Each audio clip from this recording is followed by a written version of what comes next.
Association à deux c'est mieux, sport et loisirs en duo. Entretien avec Ludovic Petit-Demange, président de l'association. Alors Quand tu Ludovic, veux. bonjour. Bonjour Edouard. Alors, alors tu es le fondateur de l'association de C'est mieux, hein, pour laquelle nous réalisons cette vidéo. Alors, donc il s'agit d'une association que tu as fondée en 2018, hein, donc n'hésite pas à me reprendre si je me trompe, hein. Donc qui a pour objet de favoriser l'accès au sport pour les personnes atteintes de déficience visuelle, hein, grâce à la formation de ce que vous appelez des duos sportifs, hein. Donc, vous êtes localisé sur Paris, hein, et vous organisez donc et co-organisez régulièrement des événements sur la ville et même aux alentours, hein. Alors, tout d'abord, pour commencer, j'aimerais commencer par le slogan de l'association qui est sport et loisirs en duo. Et donc, je voudrais dans un premier temps insister sur loisirs parce que lorsque l'on évoque en fait le monde de l'handisport aujourd'hui, il nous vient tout de suite à l'esprit les Jeux paralympiques, hein, et donc la compétition dite de haut niveau. Et donc, or, il me semble que tu as créé également cette association, entre autres pour les déficients visuels qui souhaiteraient faire du sport en tant que simple loisir. Et donc, qui rencontrent davantage de difficultés pour pouvoir en pratiquer d'une manière régulière. Alors, est-ce que tu pourrais justement nous en dire plus là-dessus? Oui, bien sûr, merci beaucoup Edouard. Juste alors pour compléter, pas vraiment corriger, mais effectivement, je suis l'un des fondateurs. On était plusieurs initialement, puis je suis actuellement le président d'A2 C'est mieux, qui est effectivement, comme tu le rappelais, un club même, hein, qu'une association. On est même affilié à la Fédération française handisport, qui a pour vocation d'aider les déficients visuels. Et c'est là justement le terme loisir, tout niveau, c'est-à-dire quel que soit finalement leur projet. On essaye de les accompagner, même de les accompagner pour commencer le sport, quel que soit leurs besoins et leur niveau. Donc c'est très ambitieux, parce qu'effectivement, on ne s'adresse pas uniquement à des sportifs, on va essayer même de faire découvrir certains sports, notamment la natation, la course à pied, le vélo en tandem. Et je pense et je crois beaucoup justement dans ces valeurs d'entraide, même entre déficients visuels, pas seulement, je dirais, entre déficients visuels et valides et personnes voyantes. Je pense vraiment que c'est important même qu'il y ait les plus aguerris, les plus sportifs d'entre nous, qui aident aussi les débutants à démarrer. Ça, c'est vraiment important. On ne peut pas penser dans l'handisport seulement compétition. C'est pas vrai, ça suffit pas de voir des parcours réussis. Je pense que c'est important aussi de montrer, de faire cette transmission de savoir-faire entre les plus sportifs et puis les débutants ou ceux qui en ont une pratique, comme tu disais, vraiment de loisir. Notre but, c'est de rendre accessible le sport. Et ça nécessite des moyens et des compétences. Donc on cherche à collaborer, une entraide, comme je disais, sur les moyens. Donc ça va être, les moyens peuvent être matériels, comme se prêter des tandems, ou bien une roue, ou bien juste comme du matériel spécifique, hein, que sont pour les déficients visuels, des liens pour la course à pied, comment est-ce qu'on peut faire justement. Et également, comme je disais, des compétences ou du savoir-faire, c'est justement les techniques de guidage qui sont propres à ces disciplines qui sont faites, comme tu disais, en duo. Et ça, c'est très important de maintenir cette cohésion d'équipe pour que ceux qui ont une certaine expérience puissent la transmettre. Euh, voilà un petit peu les valeurs importantes de notre association. Alors, très bien. Alors, et du coup, alors quels sont justement les sports que vous pratiquez au sein de l'association? Alors en fait, on est ouvert vraiment à toute discipline, hein. C'est pour ça aussi qu'on parlait même de loisirs. Finalement, on n'est pas très fermé. Comme je disais, on va chercher à accompagner les déficients visuels dans leurs projets. Donc s'ils arrivent avec un nouveau projet, nous on va essayer de faire ce qu'on peut pour le réaliser à la hauteur de nos moyens. Mais évidemment, étant donné que les fondateurs justement, étaient davantage tournés vers le triathlon, ce que je pratique par exemple, dans un club valide, hein. On a des partenaires, comme on parlera tout à l'heure, qui sont des clubs valides et essentiellement des partenaires de triathlon, la Fédération française de triathlon. Donc on a ces 3 sports, ces 3 dominantes, que sont des sports en duo, ce sont donc, comme je disais, la course à pied, le vélo en tandem et la natation. Alors la natation, on peut aussi pratiquer ça seul, bien sûr. On a des séances de natation pour déficients visuels à Émile-Antoine les mardis soirs. On a ce créneau. Mais la natation peut aussi se partager, se pratiquer en duo, notamment quand on participe à des épreuves en eau libre. Donc là, il faut bien savoir comment guider en eau libre, comment faire pour encadrer au mieux un déficient visuel et comment aussi le déficient visuel doit gérer le guide et quelles sont les informations qui lui sont nécessaires pour être à l'aise dans un environnement naturel. Donc finalement, même la natation peut être un sport qui se pratique en duo. Mais bien sûr, comme je le disais, on n'est pas du tout fermé. On a des clubs aussi avec lesquels on collabore, qui ont d'autres pratiques. Donc si on peut diriger des gens qui veulent faire de la plongée, qui veulent faire de la randonnée, voilà, je pense à ces clubs en particulier, mais peu importe le projet de nos adhérents, on va essayer de trouver un moyen de le réaliser. Alors justement, c'est une question justement, alors tu y as un petit peu répondu précédemment, mais c'est une question à laquelle vous devez être régulièrement confronté au sein de l'association, donc que l'on soit guide de déficients visuels. Est-ce qu'il y a un niveau requis, un âge requis pour pouvoir participer aux événements ou aux sorties que vous organisez? Alors bien sûr, pour les déficients visuels, pas du tout. Au contraire, on est vraiment ouvert à tous les niveaux, et puisque c'est quand même le but fondamental de l'association. Donc on est ouvert à tous les niveaux. Je dirais pour les guides, bien sûr, je vais essayer de faire des binômes. On va essayer de former ces duos en mettant toujours un guide qui a un niveau légèrement supérieur, je dirais, euh, aux déficients visuels, de manière, par exemple, quand il va faire de la course à pied, qui soit assez lucide pour lui parler, et puis pour que le déficient visuel, lui, puisse courir au maximum de ses moyens, je dirais.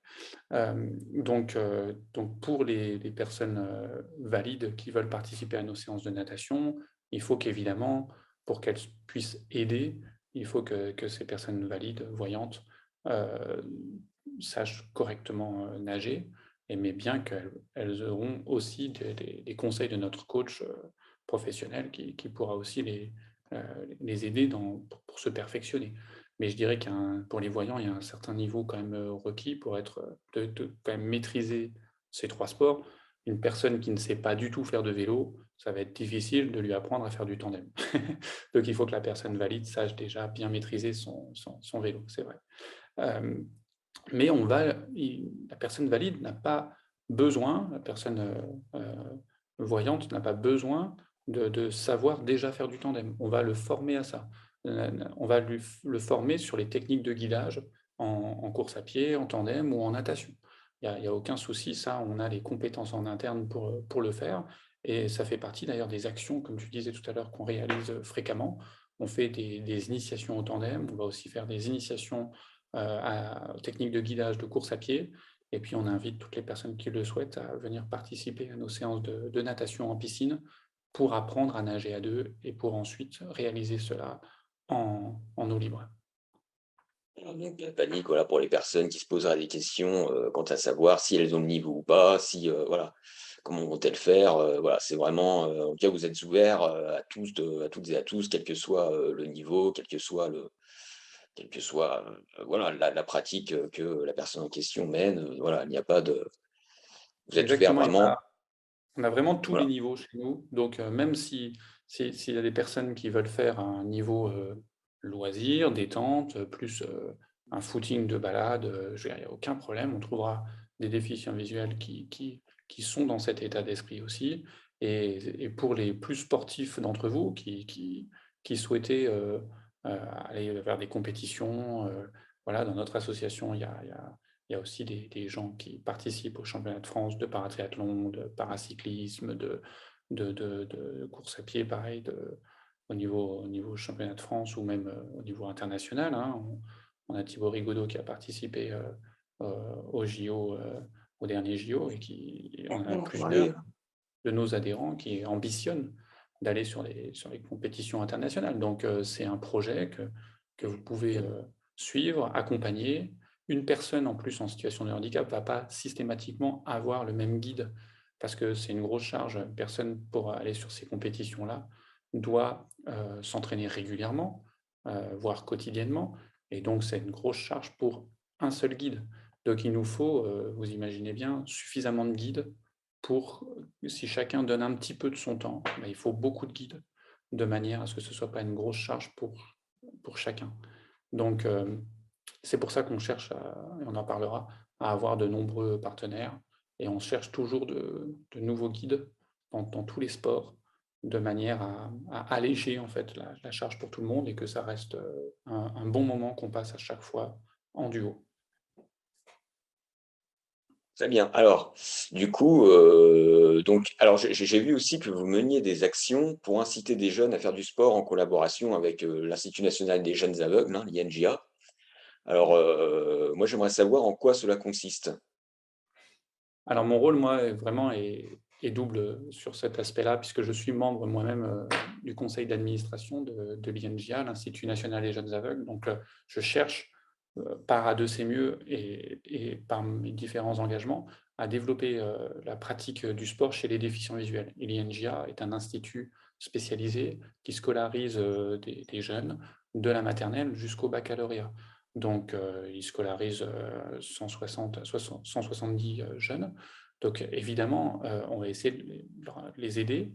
Ils font du sport de manière à Paris, donc dans le 7e arrondissement, comme tous les jeunes qui font du sport à l'école, mais on va leur proposer des activités périscolaires. On accueille par exemple certains jeunes à nos séances de natation le mardi. Déjà, certains jeunes sont venus avec nous faire des séances de course à pied et de vélo, ce qu'on appelle les séances de duathlon pendant un week-end. Donc, et puis, on va essayer de développer davantage cela pour finalement permettre à ces jeunes de découvrir des pratiques sportives. Mais le souci, comme je disais bien souvent, même pour cet établissement comme d'autres, hein, c'est qu'il faut avoir accès au matériel, qu'il faut avoir accès à des guides. Et donc, c'est nous, notre but, c'est pour ça qu'on s'appelle A2, c'est mieux, c'est vraiment de faire rencontrer des déficients visuels avec des sportifs voyants. Et peu importe, comme je disais, le niveau et même leur âge, on va aussi essayer de créer des binômes, des jeunes binômes dans ce cas précis. Et c'est très important parce que ça va fortement favoriser l'inclusion des personnes en situation de handicap. Et ça va apprendre à ces jeunes, notamment, à pratiquer ces sports, mais aussi à discuter, à s'intégrer, à expliquer leurs difficultés à un jeune de leur âge ou légèrement plus âgé, si ça, on trouve des jeunes adultes. Et donc, c'est important de permettre ce lien, de faire ce pont, ces passerelles. Ça favorise fortement l'inclusion, ça sensibilise les jeunes voyants et ça apprend aux déficients visuels comment s'intégrer au mieux dans la société simplement. C'est un facteur d'intégration très important, le sport, que l'on utilise dans ce cadre. Très bien. Alors du coup, cela m'amène à la deuxième partie de cette interview qui concerne les besoins que vous avez chez A2C Mieux.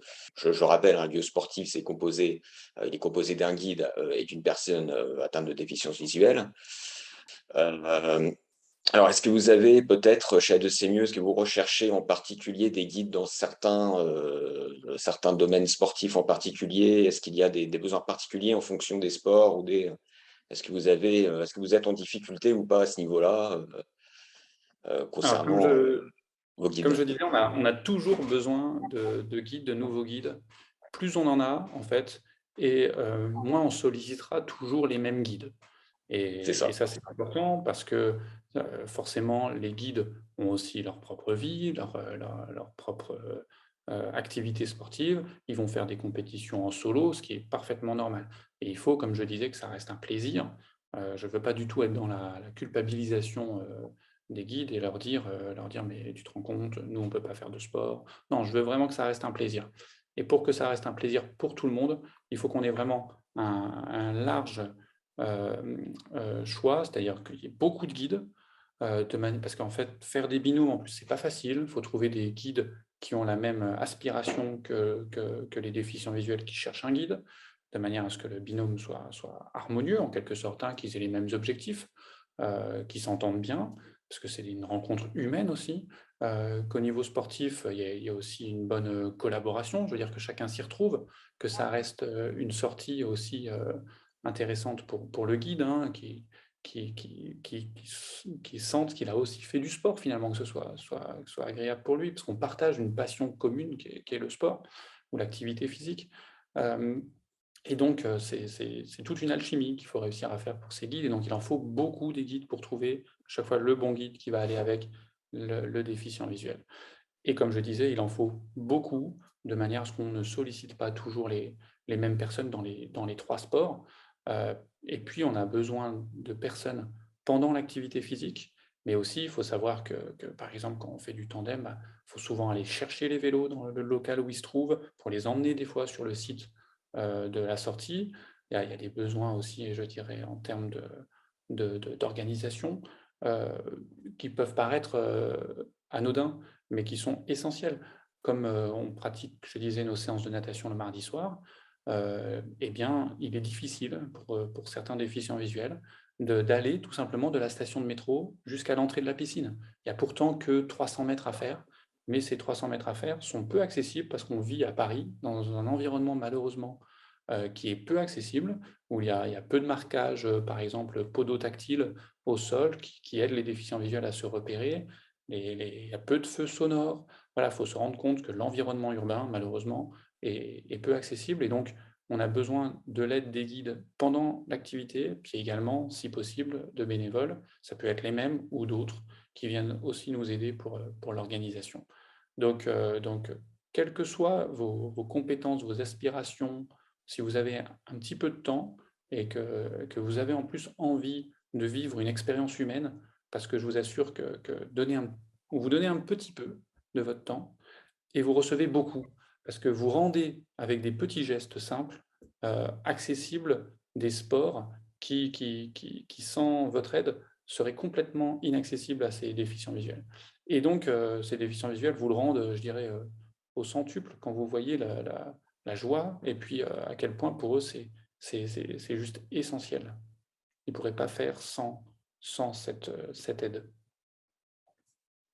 Alors justement, à propos du bénévolat, donc l'association étant composée essentiellement donc, de bénévoles, justement, est-ce que tu pourrais nous faire part, pardon, des besoins que vous avez en la matière, sachant que j'imagine que comme toute association, votre but est de toucher un maximum de personnes, afin de pouvoir compléter votre base d'adhérents, trouver des guides, chercher des partenaires, des sponsors, des subventions.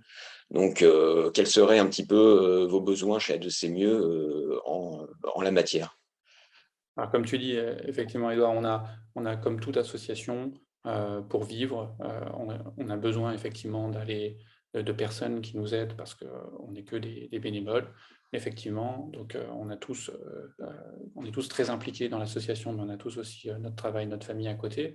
Et donc, effectivement, plus on a de personnes pour nous aider, et ça soulagera ceux qui actuellement font le travail pour faire tourner cette association. Et on a des besoins importants, une ligne d'eau, un coach, bah, ça se paye forcément, c'est normal. Mais du coup, il faut toujours aller chercher de l'argent parce qu'on n'a pas de l'argent qui rentre de façon régulière. Donc, il faut financer le fonctionnement. De nos jours, c'est pas très simple de trouver de l'argent pour du fonctionnement, du récurrent. On organise beaucoup d'événements. Bah, tous ces événements qui sont ouverts à tous et gratuits, en réalité, ça a un coût. C'est pas parce que c'est gratuit que ça n'a pas de coût. Et mais c'est important de les laisser gratuits pour que ça reste accessible à tous, que chacun puisse se sentir libre de venir y participer et pour sensibiliser les voyants et permettre aux déficients visuels de se lancer, de démarrer l'activité, qu'il n'y ait pas de frein, je dirais. Mais du coup, ça demande forcément d'aller chercher des subventions. Et donc, on a besoin de personnes pour nous aider sur ces tâches. Et puis, bien sûr, comme tu le disais, il y a des besoins plus spécifiques en fait de notre association qui fait du lien, comme je disais, entre le monde sportif valide et les déficients visuels. On a besoin de visibilité, d'être présent sur les réseaux sociaux, de communiquer, pour motiver justement les clubs et les sportifs valides à venir nous rejoindre, à essayer cette expérience. Donc, on a effectivement des bénévoles qui nous aident aussi sur les réseaux sociaux, Instagram, Facebook, Et on a encore beaucoup de choses à développer. Tout ça prend un peu de temps, mais encore une fois, plus on est nombreux, et finalement, moins c'est gourmand, moins ça sollicite toujours les mêmes personnes. Donc, venez nous rejoindre, et surtout, ça permet comme je disais, de vivre une aventure, de s'impliquer dans l'association, et de rencontrer en plus, moi, c'est ce qui me plaît le plus dans l'association, des gens qui ont des valeurs humaines remarquables, parce que forcément, quand elles viennent donner du temps, quand elles viennent donner aussi de leur énergie, quand elles font du sport avec des déficients visuels qui ne connaissaient pas au départ, et ben c'est très souvent, quasiment tout le temps, des gens qui ont des valeurs humaines, comme je disais, remarquables, et du coup, c'est des rencontres vraiment très, très riches et intéressantes que je fais, et ce qui me plaît le plus dans cette association, que je fais vraiment très, très régulièrement. Très bien. Alors, du coup, alors au début de l'entretien, vous nous avez parlé un petit peu donc des partenariats que vous aviez au sein de l'association.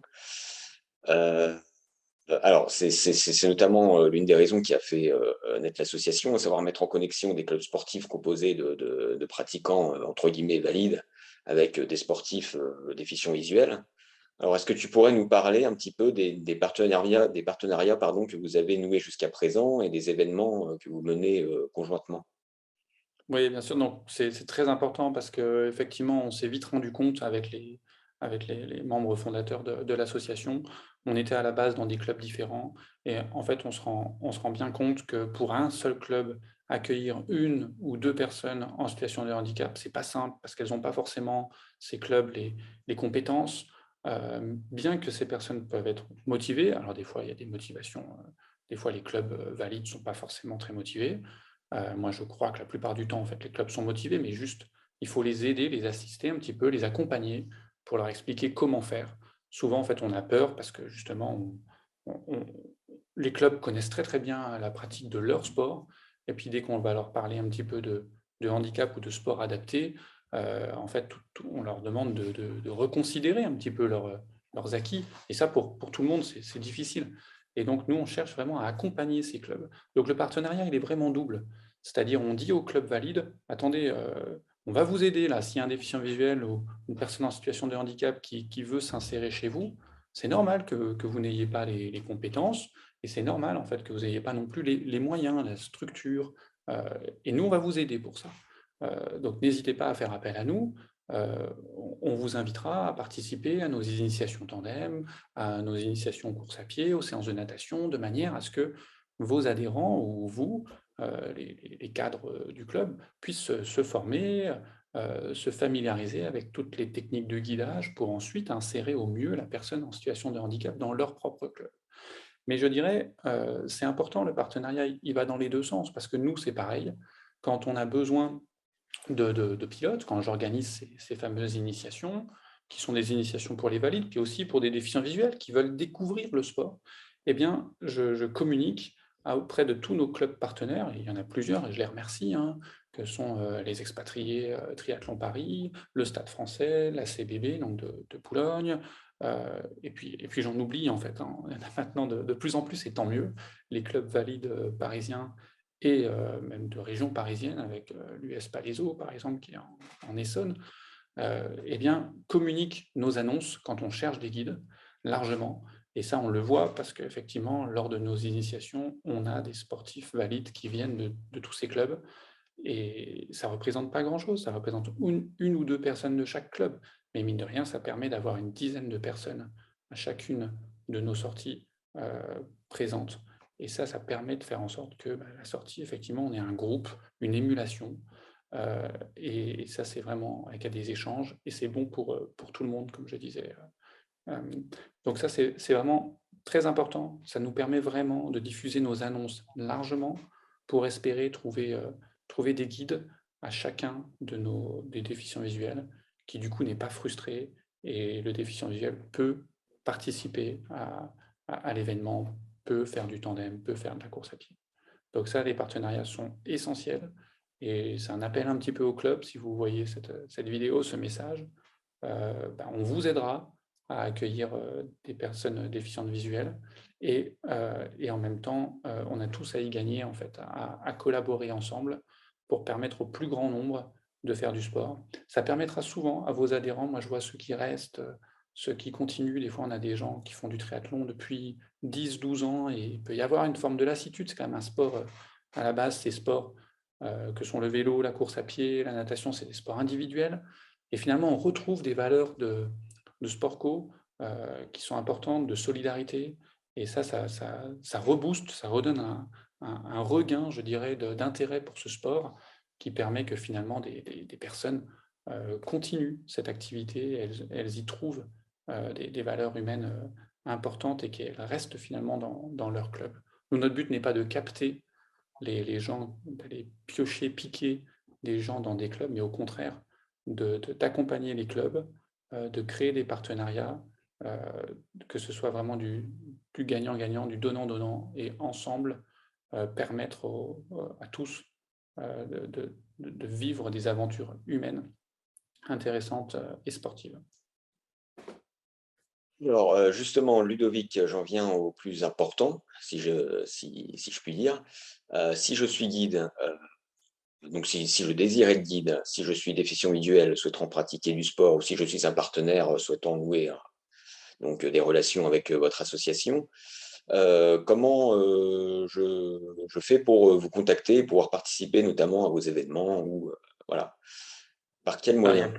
il y a plusieurs canaux pour nous suivre. Je dirais qu'ils sont au moins tous centralisés sur notre site web, donc www.a2cmieux.fr. Donc A, la lettre, 2, le chiffre, C, la lettre, mieux, mieux.fr. Donc vraiment, sur ce site, vous allez pouvoir trouver beaucoup de choses, grâce notamment à Édouard qui a construit ce site, et je l'en remercie, parce qu'il est très bien fait.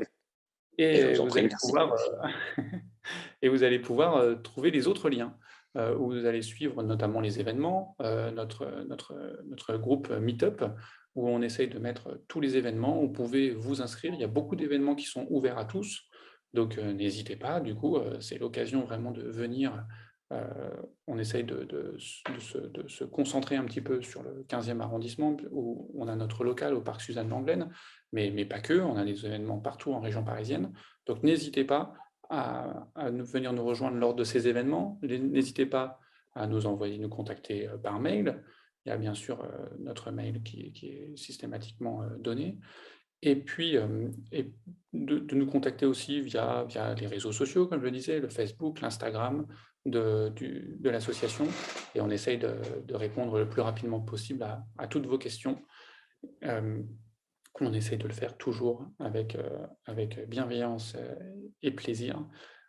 Si on ne répond pas dans la journée, ne vous inquiétez pas, c'est juste que, comme je disais, on essaye d'être partout à la fois et que ça demande du temps, mais on essaye de répondre à toutes les questions, à tout le monde. Vous retrouverez naturellement toutes les coordonnées de l'association en description de cette vidéo. Alors, justement, maintenant, j'aimerais que l'on passe, Ludovic, à la troisième partie donc, de cette interview, et parler un petit peu des résultats sportifs et des JO 2024. Donc, on le rappelle, encore une fois, l'association est ouverte à toutes et à tous, quel que soit le niveau pratiqué, du débutant au compétiteur. Mais là, j'aimerais qu'on aborde vraiment cette partie-là, parce que vous avez quand même des objectifs assez ambitieux. Et j'aimerais, dans un premier temps, avant d'aborder les JO, que tu puisses nous parler un petit peu des résultats sportifs, je dois le dire, plutôt impressionnants, récemment obtenus par certains de vos adhérents, donc qui relèvent très clairement du haut niveau. Est-ce que tu pourrais nous en dire un petit peu plus? Oui, bien sûr. Donc, comme je disais, effectivement, on a des sportifs de tout niveau, et notamment des très bons sportifs. Alors, ces résultats que vous pourrez voir dans les médias, notre club n'apparaît pas directement comme étant le club qui encadre ces personnes-là. Pourquoi? Mais parce que les personnes qui souhaitent faire du haut niveau ont besoin d'un entraînement quotidien. Nous, on ne propose pas d'entraînement quotidien, ce n'est pas vraiment notre but, je dirais. Notre but, c'est vraiment de faire le lien, comme je disais, entre le monde de la déficience visuelle et les sportifs. Donc, ces sportifs qui veulent faire du haut niveau, on va les accompagner pour s'insérer au mieux dans un club valide. Donc évidemment, lors des compétitions, ils vont porter les couleurs de ce club valide, c'est bien normal. Mais ce n'est pas pour ça que ces personnes n'ont pas eu besoin, peut-être temporairement, ou même de temps en temps, encore maintenant, à ce qu'on les aide à insérer ces clubs valides, comme je disais. Et donc, on a des sportifs qui portent les couleurs de nos clubs partenaires, et on en est tout de même très fiers, qui ont réussi d'excellents résultats et qui se préparent pour les compétitions à venir. Je veux dire, les gens récemment, Thibaut Rigaudot, comme je disais, a participé au JO, il est champion de France de paratriathlon pour son club qui est le RMA, qui est un de nos clubs partenaires. Tout comme Myriam Amara n'a pas participé au JO, mais elle est championne de France sur le semi-marathon. Elle était présidente jusqu'à peu de notre association et elle est toujours adhérente chez nous. Et puis elle a encore d'autres résultats. Elle a aussi été championne de France en paracyclisme sur l'épreuve du contre-la-montre. Le problème, c'est que si je vous fais une liste exhaustive, je vais en oublier, puisqu'on en a de nombreux de très bons, jeunes et moins jeunes. Bon, je vais quand même donner un petit peu les miens. Moi, donc, j'ai fait 2e au dernier championnat de France de paratriathlon, derrière notre grand champion Thibaut. Donc, j'en suis très fier. On avait quand même donc les 2 premiers hommes qui étaient adhérents d'A2 C'est Mieux. Donc, j'en suis ravi. Et moi, je suis du club des expatriés de triathlon, qui est un de nos clubs partenaires aussi. Donc voilà, mais A2 C'est Mieux aide ces clubs partenaires, comme je disais. On a récemment aidé Maxime Gaillet, qui est l'un de nos membres, à participer à un week-end de détection à Cannes, organisé par la Fédération française de triathlon. On l'a aidé en le mettant en contact avec l'un de nos guides, Dany Pinard, très impliqué dans l'association. Et donc, ils sont partis ensemble au week-end à Cannes, ce week-end de détection. Et puis, bien sûr, on leur a prêté aussi un tandem, parce que sans ce matériel, ils n'auraient tout simplement pas pu faire de cyclisme. Donc, on essaye, comme je disais, d'accompagner chacun à la hauteur de ses besoins. Et on est ravis quand ces personnes, finalement, n'ont plus besoin de nous. C'est-à-dire qu'on a fait correctement notre travail. Ils ont réussi à s'insérer au mieux dans le club partenaire. Mais après, ces personnes peuvent avoir des besoins très spécifiques, comme leur vélo peut être cassé, ils ont besoin d'un autre tandem, on va leur en prêter un autre. Et ça, ils ne vont pas trouver dans leur club de triathlon. Ils peuvent avoir besoin de guides, il peut ne pas y avoir de guide disponible dans leur club, et on va faire appel à des guides d'autres clubs pour leur permettre, qu'ils ont des gros besoins en termes d'entraînement. Donc, en fait, ça ne se voit pas forcément quand vous voyez les sportifs dans les médias, mais les sportifs franciliens sur ces épreuves, le paratriathlon, le paracyclisme, la course à pied, sont souvent, d'une façon ou d'une autre, aidés par A2 C'est Mieux. Très bien, merci Ludovic. Alors, du coup, j'aimerais que pour terminer cette interview, qu'on parle un petit peu donc, du projet que vous avez par rapport aux Jeux Olympiques qui se dérouleront en 2024. Donc, le projet JO et entreprises, regardez vers 2024. Alors, je vais commencer par citer votre communiqué de presse. A2 C'est Mieux a identifié 12 jeunes déficients visuels, 6 filles et 6 garçons, qui auront entre 18 et 26 ans en septembre 2024, 2 binômes, chacun composé d'une fille et d'un garçon, de nageurs, de coureurs, de cyclistes, vont regarder donc plus loin que leur handicap visuel et vont se surpasser pour obtenir une qualification pour les JO en e-sport de 2024. Je cite encore, notre but est de créer une dynamique positive, sociale et symbolique. Alors ma question numéro 1, ma première question serait, c'est celle de la raison pour laquelle vous êtes décidé chez A2 C'est Mieux à vous lancer dans un tel projet. Déjà, comme j'ai pu l'expliquer déjà jusqu'à présent, on est ambitieux. J'espère que ça se voit. On essaye de s'adapter à chacun. On essaye sur l'ensemble de la région parisienne de créer et d'amplifier une dynamique positive. Donc, on a les JO qui sont dans 2 ans maintenant en France. Il faut absolument en profiter pour promouvoir le sport adapté et l'handisport. Donc, ça serait vraiment dommage qu'on ne se serve pas de cette vitrine que sont les Jeux Olympiques qui se déroulent chez nous à Paris. Donc, évidemment qu'on veut se positionner là-dessus et on ne souhaite pas seulement être spectateur de ces JO. D'une façon ou d'une autre, on veut y contribuer à plusieurs niveaux. Alors bien sûr, les jeunes qu'on a un petit peu identifiés, qu'on cherche à accompagner, sont des potentiels participants en tant que sportifs à ces Jeux olympiques et paralympiques, mais, mais je veux dire, peu importe en fait.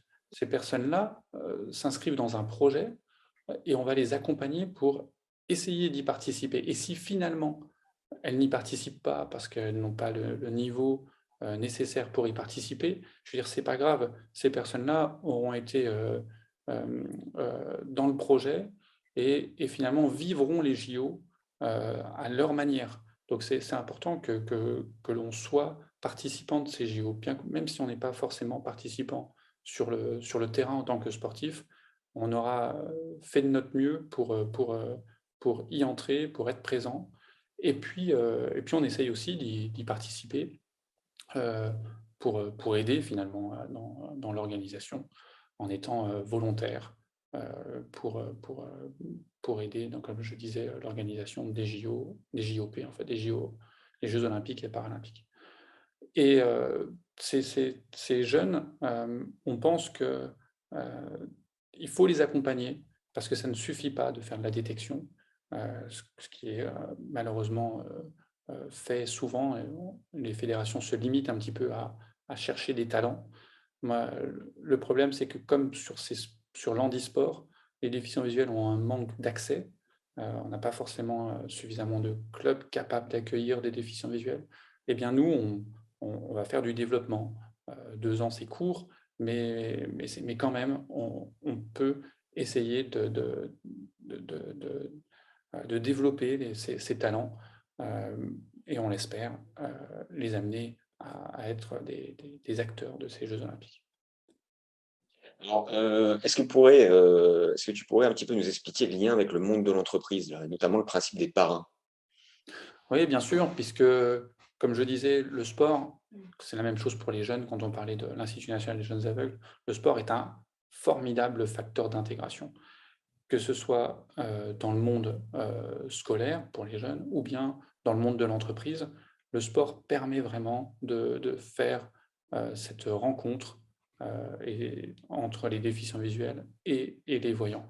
Et donc, c'est finalement, même pour des personnes qui sont dans un milieu professionnel, dans le cadre de l'entreprise, une façon de leur faire connaître leurs collègues déficients visuels, c'est de leur faire faire du sport ensemble. Donc ça, j'y crois beaucoup parce que chacun dans le monde de l'entreprise est des fois dans sa posture et c'est pas facile d'aller rencontrer l'autre. Pour les deux, je veux culpabiliser personne. C'est pas toujours simple pour un déficient visuel d'avouer que son travail est difficilement accessible parce que les logiciels informatiques ne le sont pas, parce que l'entreprise n'a pas pensé à tout pour rendre le milieu accessible. Et comme il ne parle pas de ces difficultés, le monde des fois de l'entreprise a du mal finalement à aller vers lui aussi. Donc des fois, c'est bien d'en sortir un petit peu de ce monde-là pour dire, OK, on va changer de contexte et puis on va se retrouver autour du sport, autour du loisir et on va essayer de partager un bon moment, d'apprendre à se connaître mieux autrement avec le sport et créer une dynamique d'équipe ensemble pour que finalement la communication ensuite dans l'entreprise se passe mieux. Donc moi j'y crois et on essaye de communiquer auprès des entreprises que c'est une façon de faire de la sensibilisation et de l'insertion professionnelle des personnes en situation de handicap, c'est de leur faire faire du sport ensemble. Très bien. Eh bien, là, on arrive donc à la fin de cette interview. Donc, eh bien, j'aurais voulu te remercier, Ludovic, d'avoir répondu à mes questions.